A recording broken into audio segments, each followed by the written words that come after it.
What's going on, guys? How are you? Welcome back to TransWorld Live. We are beyond excited to be hanging out with all of you amazing folks here for the beginning of our 6th season. Can you believe that? 6 seasons? Holy cow. Hopefully you guys have all had an amazing summer. I can't wait to talk to all of you about it, hear all the good stuff. But if you're new to the channel and you're just checking us out, or if you're coming back, welcome back. We stream to 5 different feeds all over throughout the YouTube and the Facebook universe. And of course, we are your official accompaniment to all the TransWorld and industry news. We're going to feature vendors, creators, haunted attractions, all the behind the scenes and breaking news that you could ever hope for. So we're super excited that you're here. Hang out with us every week, and we're going to have amazing people and feature them from throughout the industry. So please let us know. We're really, really happy when you watch, but we love you even more when you let us know in the chat where you're from. So let us know that. That's awesome. Again, we hope you had a great summer. If you can't believe it, we're 31 days out from Halloween. Today is 31 days out from Halloween. And a big happy birthday to 3 folks here that are celebrating some birthdays: Dale Little, Morgan Bujas, and Shelly Baisley. Happy birthday to all of them. So you see them, wish them a happy birthday. Of course, we're streaming up on Halloween. The season is underway. Many haunted attractions have already started kicking. And as you start to think about right after this season, make sure you keep Legendary Haunt Tour on your mind. This is going to be an epic year. If we can use that word, of course. 4 different haunted attractions, November 7th and 8th in Utah, Salt Lake City. We're going to be seeing Nightmare on 13th Street, The Haunted Forest, Fear Factory, and Castle of Chaos. I'm beyond excited. Jen and I were just talking about it. 2 of those attractions we've never seen before. We never had on a tour, so we've got some new blood there to see. The best place to get all of the information, the itineraries. Make sure you book your bus tickets. Make sure you get in on the action here so you don't miss out. LegendaryHauntTour.com. And for the next 4 weeks, we're going to be featuring those attractions right here on TransWorld Live. So stay with us and you'll get to learn a little bit more about who you're going to see November 8th and, 7th and 8th, right there in Salt Lake City. So we sat down and we talked about how can we start off an epic year here and a great season with all of you and not have some of the most amazing guests we could possibly ever ask for. So TransWorld Live, help us in welcoming as we kick off our 6th season, our guests for this evening. Ladies and gentlemen, you know them, you love them, the godfather and godmother of the industry. That's right, Ed and Marsha from Distortions Unlimited. Yay! Hi, hello and hi. What's up, guys? How are you? We're good. We're just crazy. I was in the middle of painting. It's like, oh, it's time. And I just tried to make myself look presentable and look like we're all relaxed and kicking back. And actually we're in some sort of mad frenzy. Yes. I love it. How has your summer been? Oh, good. Yeah, it's good. I mean, super busy. We're still shipping like crazy. So that's the key of it. And we were talking a little in the green room, like nobody ever wants to be not busy because that's not good for business. Yes. You just don't want to be overwhelmed where you can't take care of everybody. It's that's like right. a happy medium. Yes. Yes. Yeah. We've shut it down completely for a couple of years. And, last year and then this year, we're trying to just limit the number of things we carry so we can keep going and then release stuff as we can get runs out. It's very small amount right now, but there's still hope. So keep an eye on our site and we keep adding stuff. So as we make it, we just release it. As we overrun stuff. Yeah. Sure. You guys always bring some fun stuff to the show. And like you said, there's always one-offs or maybe, stuff that didn't make, the cut, so to speak, to be part of that, to do some closeouts. can people ever reach out and say, hey, I'd love to take a little bit of look at, some oddball item or maybe one that was a mistake? Well, we do put up stuff. We don't like, we'll dig around the attic, see what we can find. But we do, if there's some things that we feel like are collectible or something, we'll put them on the Distortions Unlimited website, and it'll say something. What does it say? Collectibles? I think it's collection or something like that. But yeah, it's pretty rare. But sometimes we put up paint samples or stuff like that. Oh, But cool. Okay. yeah, kind of rare. Yeah, we do have that stuff though. We totally get it. The chat is obviously lighting up, and as we're getting back into mid-season form here, we want to say hello to all of these amazing people. And we had a question right out of the box, if I can ask. You bet. We're talking about the summer. How was Greeley Monster Days? Oh, it was good. There is news on Monster because people, a lot of industry people say, oh, I got to get out and see that one of these days and so forth. Well, this coming year is our last year. It's our 10th year. Okay. And we talked to the city already, and they were a little crushed, but they were happy that we were going to do one more. And so if you haven't seen it and you want to see it, okay.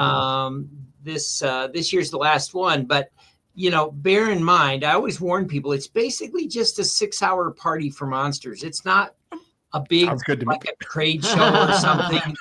We do get some out-of-state vendors and things, but it's mostly just a fun, weird day that the city agreed to instantly and really without a sales pitch, and it's just been going for 10 long years, and it's been awesome. Well, yeah, this is the big blowout year. So if you want to come on out. Yeah. I am so sad. We always do a tour nowadays of the studio, like on Friday afternoon. So people that are come in from out of town, especially, but influencers, whoever can come tour. But it's just we just try to make it as fun as possible. Okay, I've got a crazy question here because how did Monster Days start? Like, did you guys help motivate that? Was it a partnership with the city? Because I feel like most cities across the country should have Monster Days. There's actually been talk of that, and because it is something that a city could do, they almost need to do it in conjunction with a haunted house or something. Sure. But the starts of it were funny. I had this book. Oh, I don't have it handy, but it's this big Don Post book that Lee Lambert wrote, and I bought it, and I'm flipping through it, and Don Post, working with Forrest Ackerman and some of the people out there at the time in the 60s and 70s, did a thing called Monster Days. Okay. And I was looking and said, wow, that's fun, and we make monsters, and we're like 3 blocks from downtown. And so I got excited about it and we called DDA, and they had us talk to the chamber too, I think. But I mentioned a little bit what we were thinking, and she just said, who is this from DDA? Allison. So Allison says, well, look, I'll get a few people together and we'll meet you at this restaurant and we'll talk about it. So I put on Kryptonian Elder, which Jordu had sculpted, this big alien, and I had a Von Karan lab coat on, and I wore it into the restaurant just to show them what it's like to have monsters out in the streets. Yeah. And so everybody got a laugh and took pictures and stuff. And then, so I took the mask off, sat down, and Allison goes, and well, not only that, it was a mob. It was Greeley Unexpected, Greeley Welcoming, Greeley Chamber, DDA. I don't know. It was like all those kind of groups, and they were at the table. And so I sat down, and Allison goes, all right, what are we doing?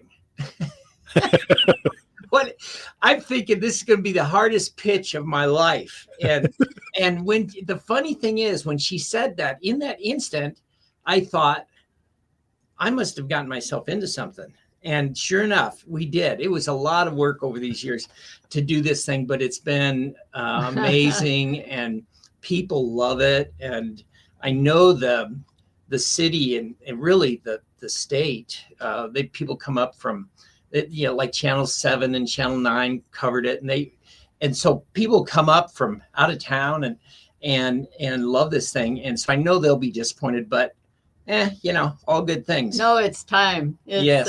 It's a lot of hard work in August. And so our crew especially, I think they're going to be happy. So, no, it's wonderful, but it's a lot of work. Yeah, it's both. And I don't know, we're putting so much of our energy into products. And I just think it's too much for us. I don't know.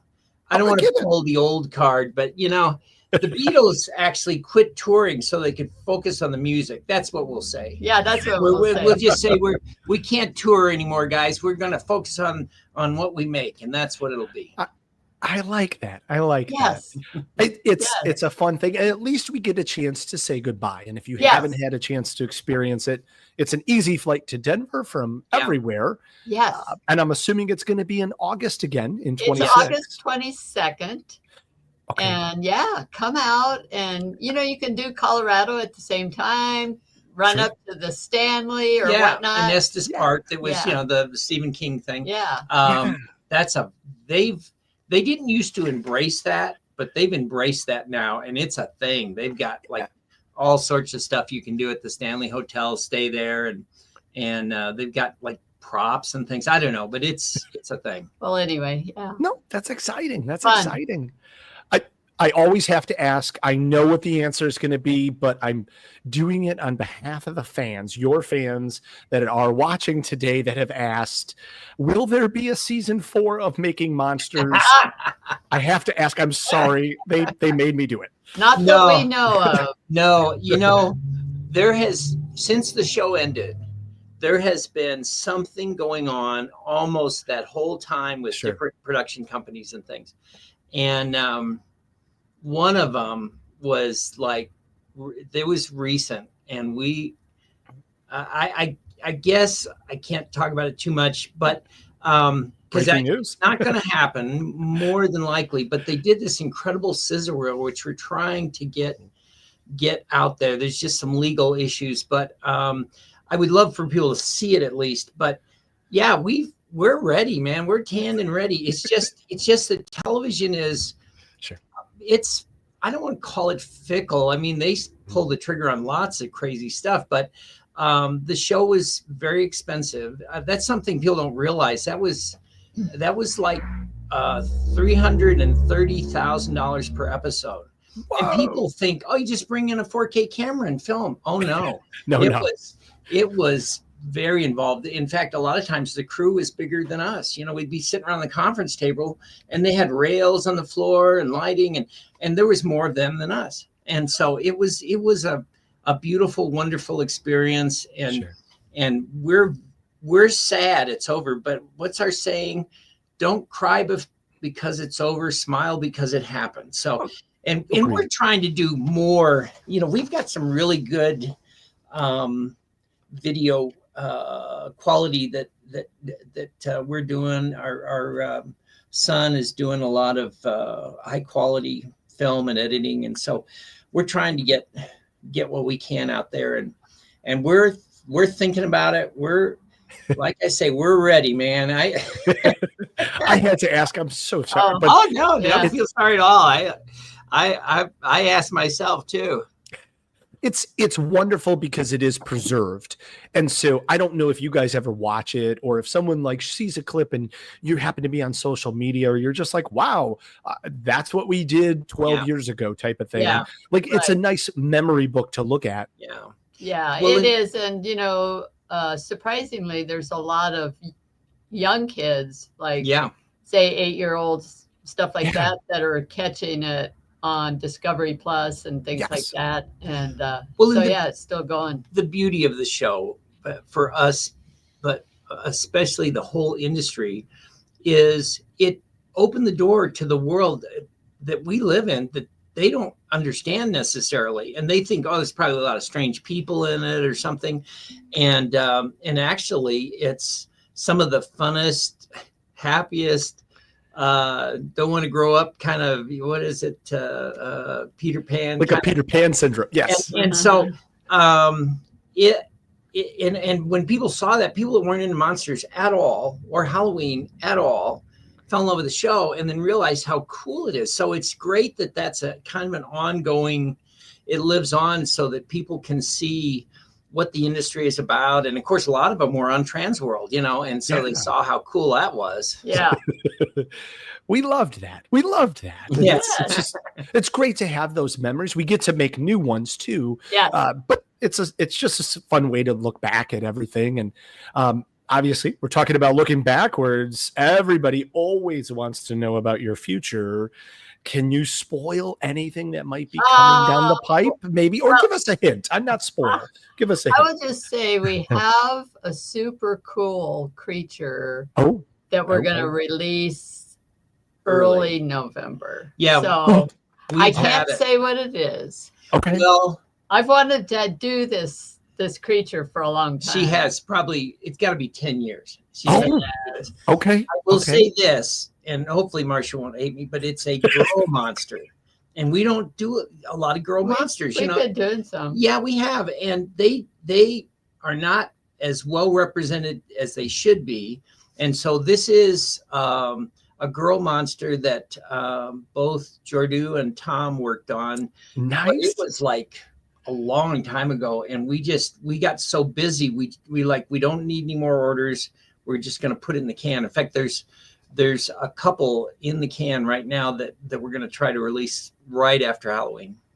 Oh, breaking news. I love this.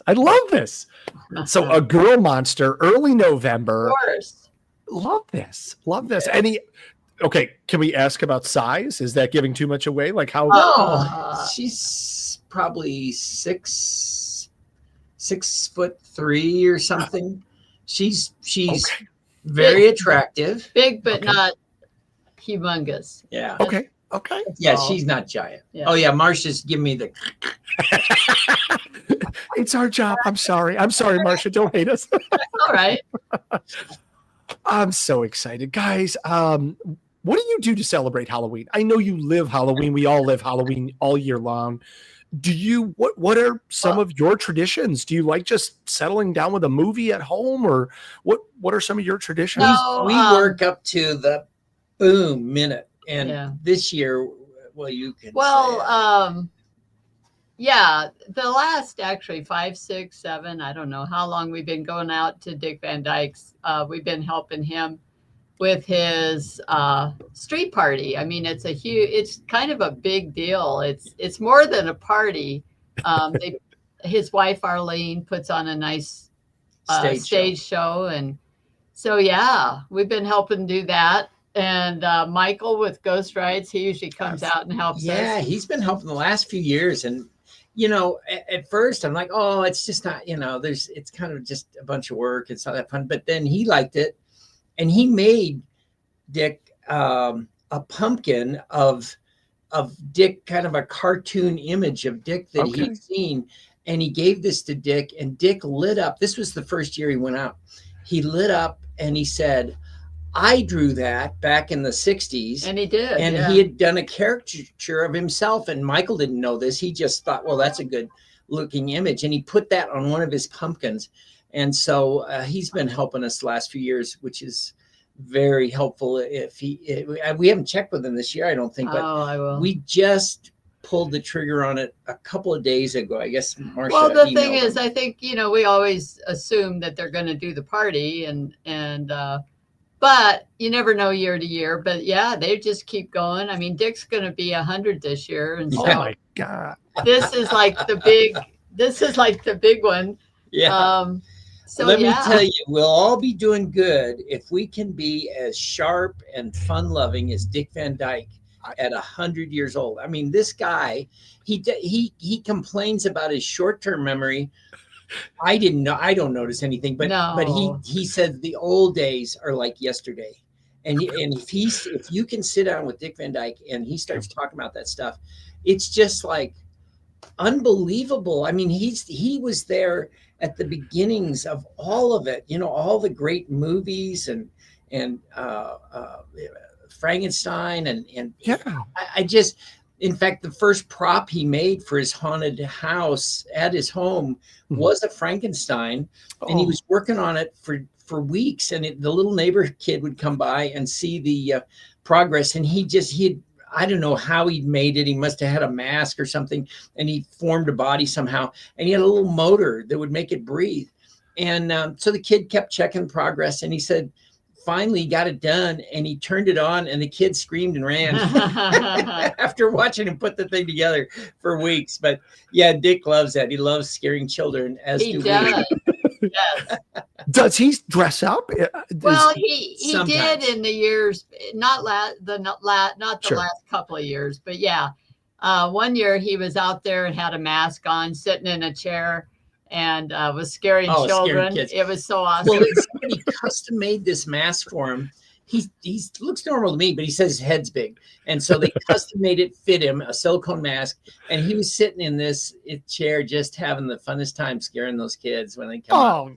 We love that. We love that. Yeah, it's fun. My gosh. Somebody like that is so into Halloween. Yeah.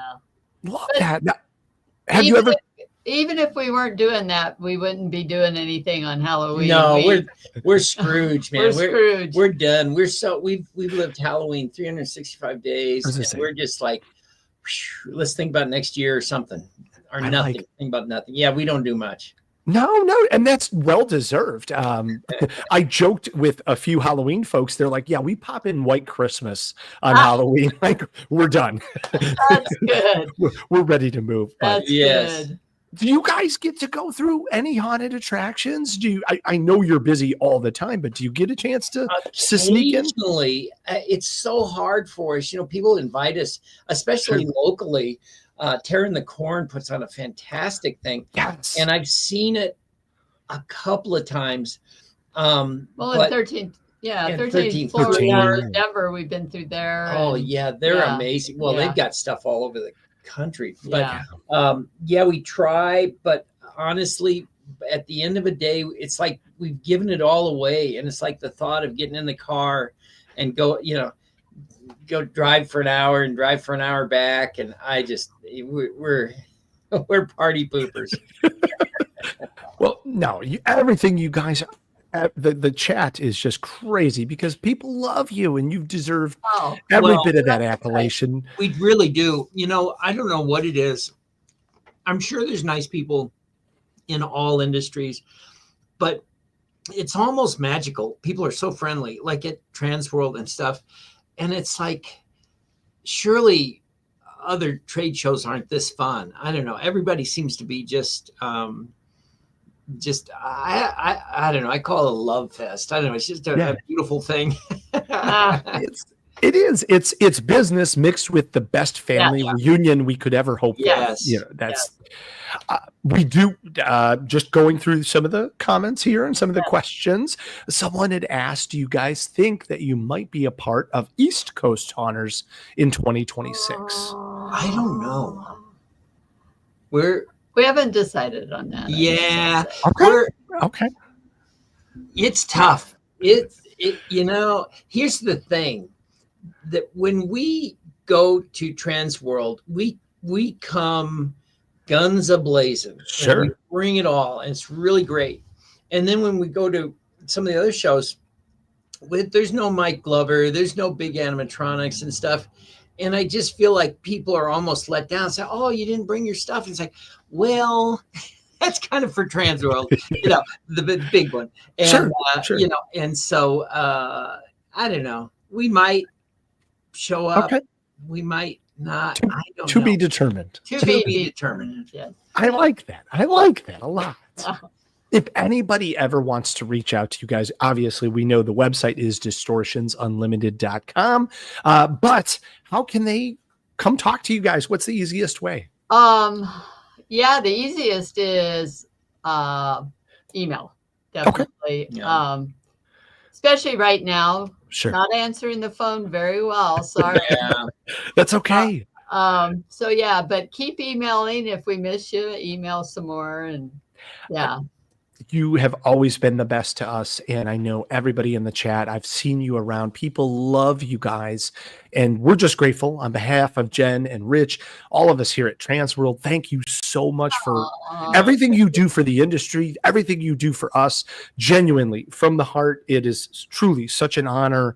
Thanks for giving us a little bit of time today. And I know you're busy, so thanks. Well, trust me, it goes both ways. It's a very, very wonderful situation, and I don't know, I really don't know where Distortions would be without TransWorld. Let me tell you, that's a major thing that I can't imagine a world, at least our world, without TransWorld. We can't imagine that world without you. So, and we'll see you guys before you know it, right? I have heard rumors, so yes. I can't wait. I mean, you're more than welcome to give any hints if you want.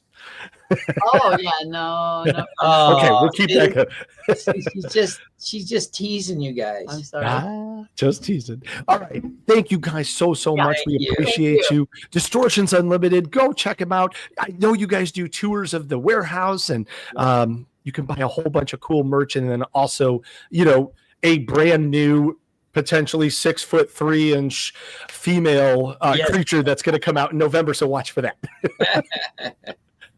Thank you. Happy Halloween, you guys. Yes, Happy it's Halloween. coming very quickly. Thanks, guys. Appreciate you. Yay. TransWorld Live. That's just awesome. It's just awesome. Thank you to Ed and Marsha for sharing a little bit of their night with us and kicking us off here. But wait, there's more. Guys, for our season premiere episode here, of course, we're going to talk to one of the biggest humans in our entire industry. If you've been holding on, you've been holding on for a great reason. Please help me in welcoming back to the TransWorld stage from Universal, from all things Universal, Mr. TJ Mannarino. What's going on, buddy? Hey, how you doing? So excited to start this all off and fun for Halloween. Oh, by far.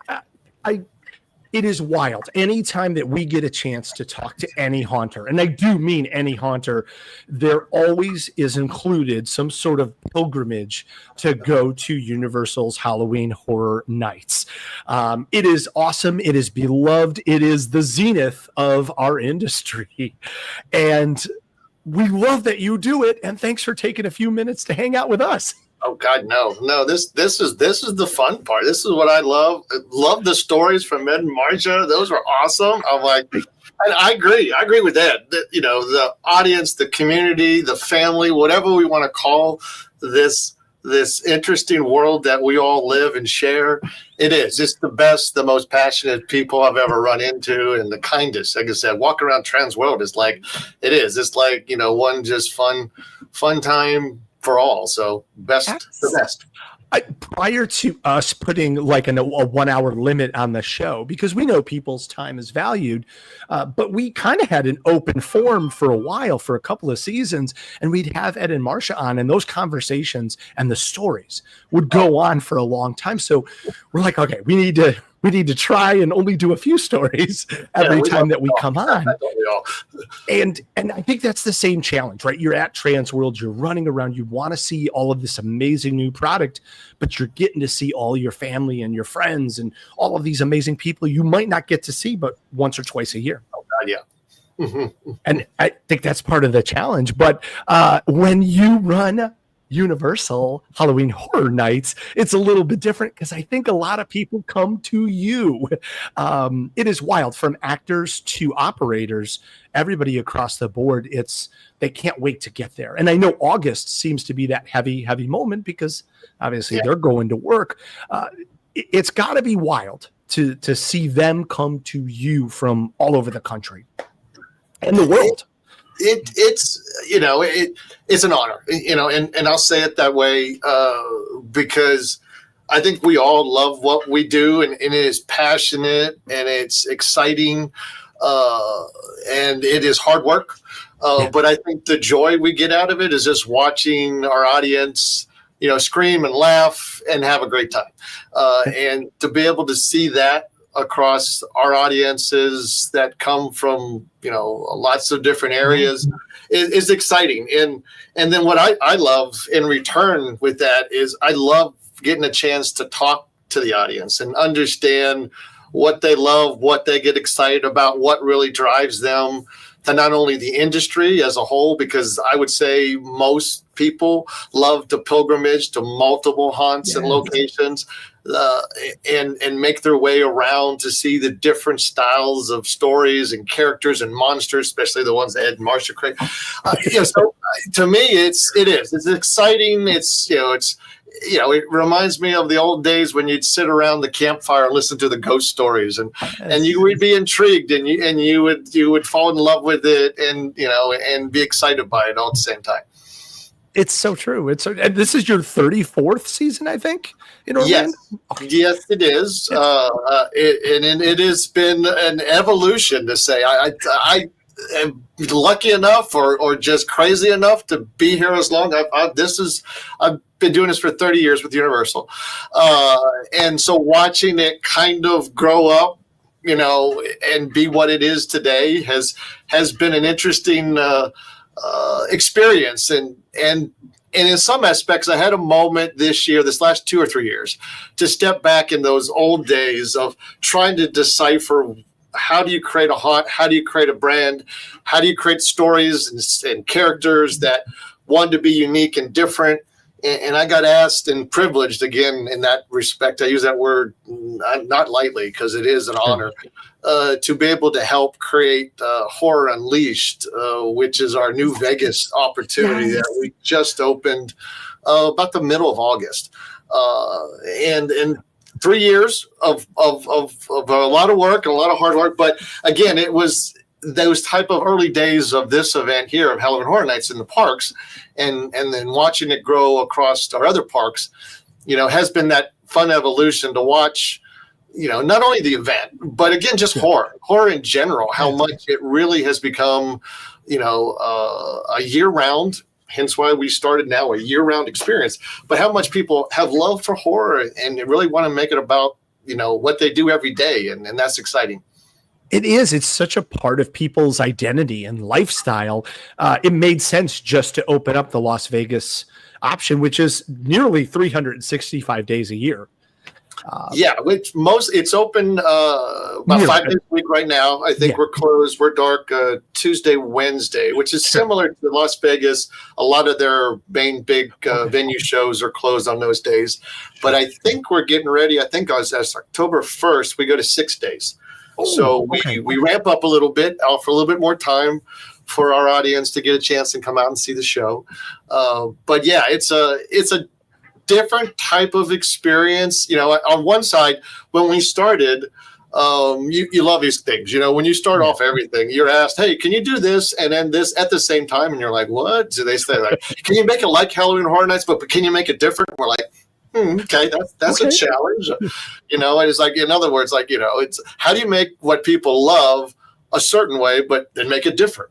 And so when we sat down and started to kind of decipher, what does that mean? How do we have to make that happen? We also looked back at our legacy, at our 100 years of horror and movie making history, and those monsters and what those films meant to that early audience back in the 1920s and 30s, which we jokingly said horror was unleashed to an unsuspecting audience back then too. And so for us, we jokingly use that as kind of our little mantra of saying, okay, 100 years later, because we're looking at, like, for us, Phantom of the Opera released in 1925. Okay. And so we were saying amongst our own group, saying, okay, 100 years later now, in 2025, we're going to unleash, again, horror in a whole new way for audience, and have them kind of, what we said, enter the world of horror and stay as long as they want. Because, again, being year-round, we felt that was an opportunity that we could really kind of find a place that people who love horror like us, this audience, you and the team and TransWorld, that has really cultivated for as many years as TransWorld has been around. It has really kept giving that more and more to that audience of saying horror is a place that you can enjoy year round. And could we create a space that kind of celebrates that, gives you that on a yearly basis, and create characters and stories that will evolve and change, and also have a depth of character that you could feel like this is a world that's real, and it's a place I want to stay, hang out, have a drink and some food. No, I love it. It's like a home base. And for anybody that loves the industry now, if you're going to go out to Vegas for any reason, this can be one of those main points. So you get to check in. And as you just said, it's always going to be evolving. So year round, you're going to get a chance to see different shows, different accents, different progression. Yeah, it was, like I said, exciting to watch and kind of remember where our event here in Orlando started and how it grew from, within its first 5 years, we added a haunted house. So when we opened in 91, we had one haunted house. We didn't have a scare zone. We just had characters on the street roaming around. Sure. And then that was, again, people loved it, wanted more of it. And that just kept helping propel. We added another house the next year. So within the first 5 years, we were doing already 5 haunted houses in this event. Wow. And that's how quickly, I think, not only the audience wanted and looked for more, how quickly we responded and gave them what they wanted. And that was, I think, again, the benefits of that sense of listening to your audience. They're going to tell you what they want and what they want more of it. And if you can respond and give them those types of things, it gives you that opportunity to kind of keep growing and keep being excited and keep adding. And that's the biggest thing. I think all of us as business unit owners, look for ways, how do we keep re-energizing that audience and that base to say, not only coming back, but how do they bring people with them? So they want to see it and they want to talk about it and tell your stories to everybody else. And that's been really what I have kind of considered to have been our kind of, formula that has been made us, where we are and why we strive to do something new and different every year and keep trying to find new ways to kind of give something new and different to our audience, and it's interesting because sometimes it's attraction based, but sometimes it's been like the last few years, we really expanded our food offerings in our parks. Our merchandise offerings have grown. Oh, yeah. That's amazing. Just in the last, probably 10 years, merchandise came from, a small handful of items and objects to, a whole store worth that they build, exclusively for Halloween. So yeah, it's one of those things that, again, I think your audiences really tell you that they love horror and they really want to be a part of it. And the more we as operators and designers and creators can give them that, it's been fun to watch. We applaud that because I don't think there's a better example of retention than you guys. You guys continually keep it fresh every year, which makes people come back. And that's kind of the point that you just talked about. You want, for any of our local haunted attractions all over the country, you want your patrons to come back, but you got to give them some new content, got to give them some new reasons to come back and visit. And then they'll go and tell their friends. For you guys, when does that planning process start? Whether it be Vegas, whether it be Orlando, whether, whatever you guys are doing, is it always, is it cyclical? There's really not like a finite date? Is it always in progress? Yes. A lot of them sound like Ed and Marsha. We're constantly busy. Yeah. In short, 5, maybe, 7 years ago, we were at that, 12-month, window of still opening and then jumping on next year. Last year, honestly, we started, development this year for next year's event, for basically 26's event.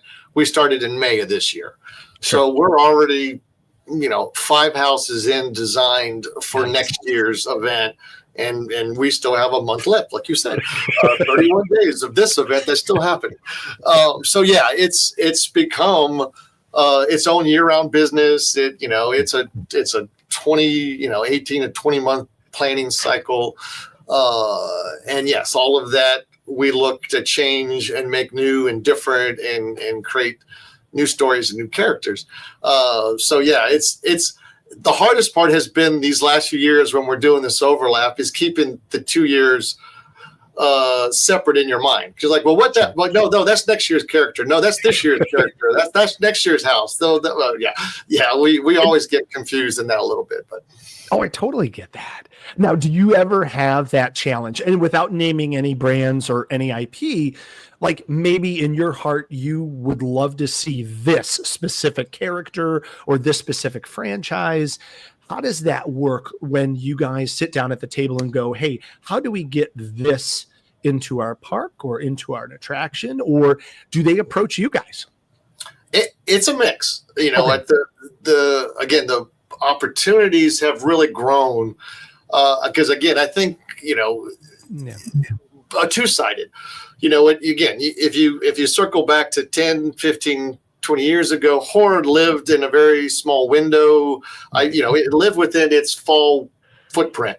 Horror has expanded now.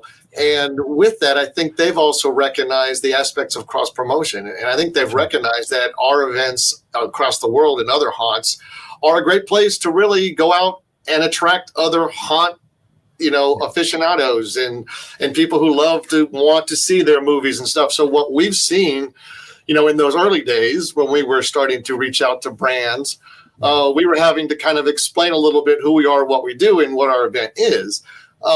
I think the reverse has happened. They're very familiar with us, but at the same time, they're looking at this is a great audience. We'd love to really partner with you and allow you to bring our story to life. And those are some, 2 years ago, we did Last of Us.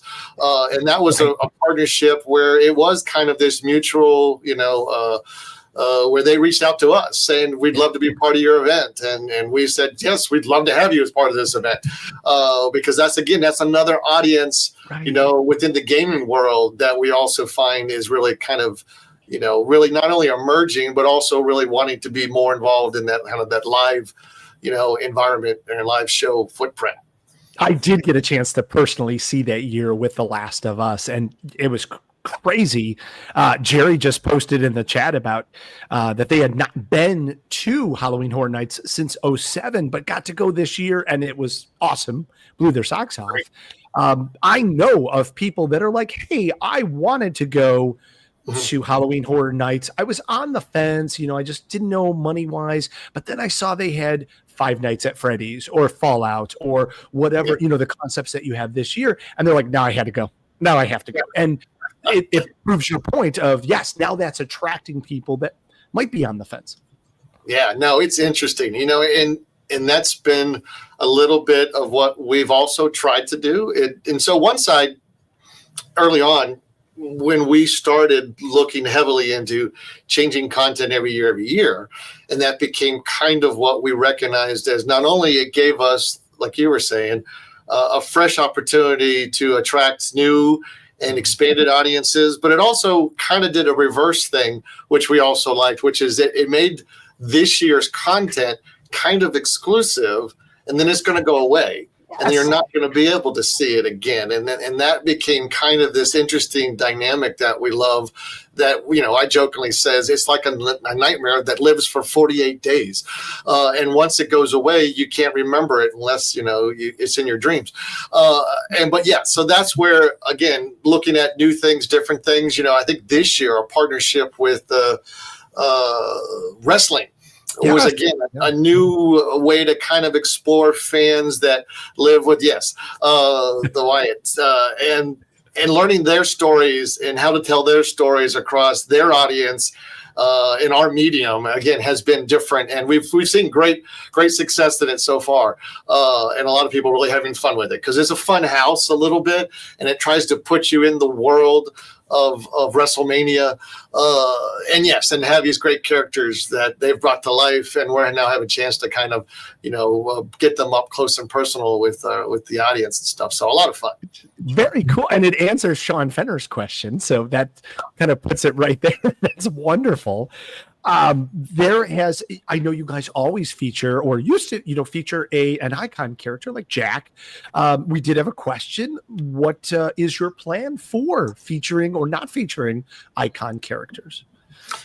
It's interesting because icon characters have not only a very special place in our heart, because again, you mentioned Jack, and Jack really blew the doors off of anything we ever expected.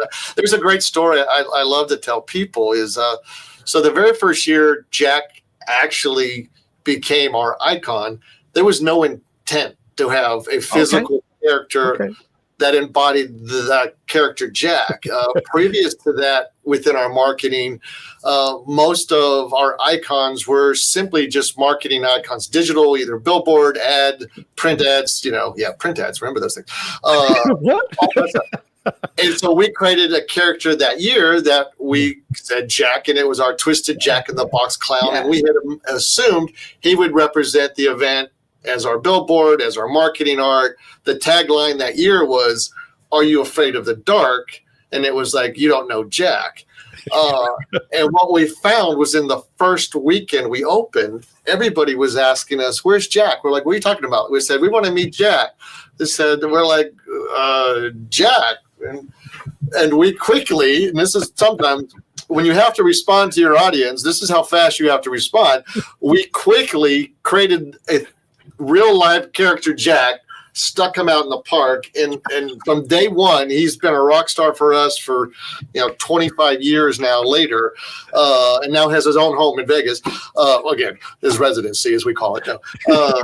But yeah, it's amazing, and so yes, icon characters, storytellers to really physically embody your brand, your character, what you do, and I think is awesome because, even more today than I think even back in 2000, I think our audience now loves to capture those virtual moments, digital camera, video, whatever, and having a physical character that represents, your story, your brand, your house, your haunt, I think does world things for it because people just love those interactions, love those, moments that they can capture and tell people about it or show people about it. And so, yes, to your simple question, and that's why, yes, you're smart to limit people to an hour because we'll take everything. Icons are awesome. They're always going to be a part, I think, of this style of experience. And what we like to do is weave them in and out of our timeline, because sometimes the characters, the brands, we knew Five Nights at Freddy's this year was going to be a major marketing message for us because of not only its huge popularity, but also we know it's between the two films that Blumhouse put out a year ago, and I think this December is the other release of Five Nights 2. And so we knew that was already going to be in a lot of the mindset of our audience. So in some aspects, those take front stage for us. An icon like we had just recently, Oddfellow, was part of a show we did about a year or two ago. Kind of was another way to kind of help tell a story and wrap our content around a certain theme or character, which we like to do too. So I think we play different. We pull different levers from different years to figure out where we think has the best, a way to really speak to our audience and also, tell some different stories. Oh, to be a fly on the wall in your writer's room. That is awesome. Thank you. I know we love talking about Halloween Horror Nights. Okay, but the thrill of the summer has been Epic Universe. Everybody's been talking about it, and especially that you feature an entire Monsters Land there at Epic. Can we talk Epic for a second? Sure, is it awesome, and what's your favorite ride? Oh, well, of course, there's got to be Monsters Unchained. What are you talking about? There we go. It's interesting because, again, being a part of this event for many years, we would always get the conversation of, when are you going to do a full-time haunted house? And, when it's got to have the monsters. And we're like, yes. Right. And so, like anything, sometimes you just have to wait for the technology to catch up to the vision you want it to be. Sure. And I think that was the happy marriage. I think when you go and if the audience has been and get a chance to ride that attraction, I think that it does an amazing job of really put you in the world, of these horrific monsters. It makes them scary, because that's another thing that I think we've seen a resurgence in Universal monsters, and I think they've really been put back on their pedestal, in my opinion, of who they are and what they mean. And I think that attraction does that. I think the land does that too, to be also embraced by Danny Elfman, to do music and score for the whole place. So all of those things come together. You're kind of it's like a win-win-win. You're like, oh my God. But yeah, it's been a blast, and it's been fun to watch how the audience has really come to really accept these characters again, and want more of them. So again, what better time for horror? What better time for I think our audience, and can't wait to see where the next, even the short few years, takes us. Oh, I couldn't agree more. And thank you, because I know you're a huge voice and advocate for all things haunted houses and horrors.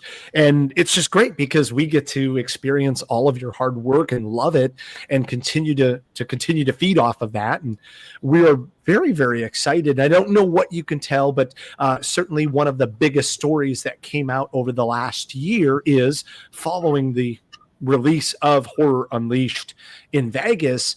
There are plans now to come to Chicago in 27. I don't know what you can say about it, but I know everybody's excited about it, and I'm not sure if there's anything you can share.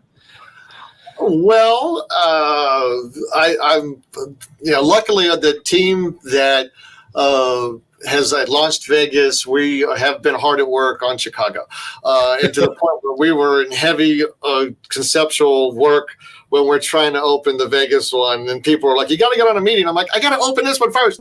But yeah, we're excited about it because of the thing that we've just been talking about. I think this is to be able to tell unique stories, and I can say that. We're excited to say Chicago will have a different story than Vegas.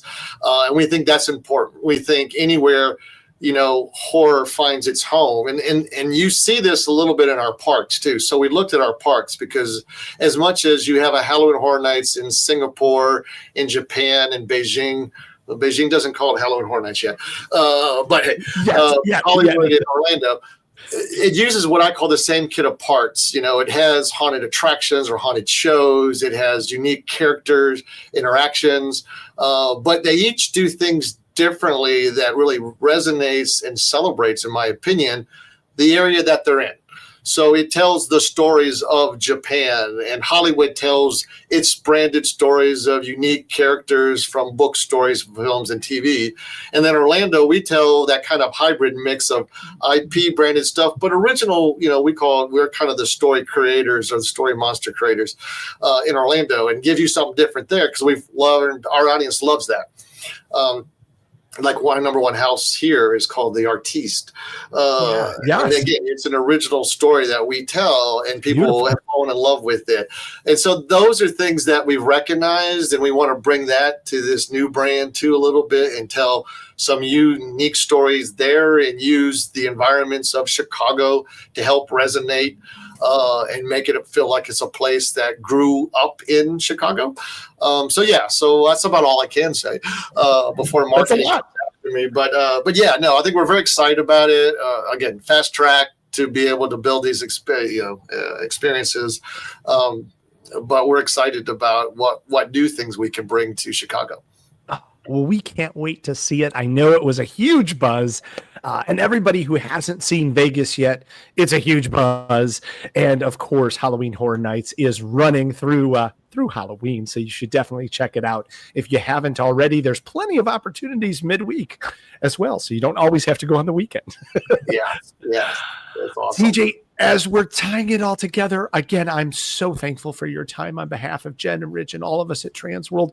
We're so honored. Thank you for helping us kick off the season. Oh, no, you guys are amazing. Like I said, if it wasn't for TransWorld, I don't think this audience and the friendships and the people I've come a chance to meet over the many years at TransWorld, or even doing this. This has been awesome. I love this show, Chris, and I know Robert, who's in the background hiding, do an amazing job to bring this out to everybody. So I think congratulations and thank you to you and the team.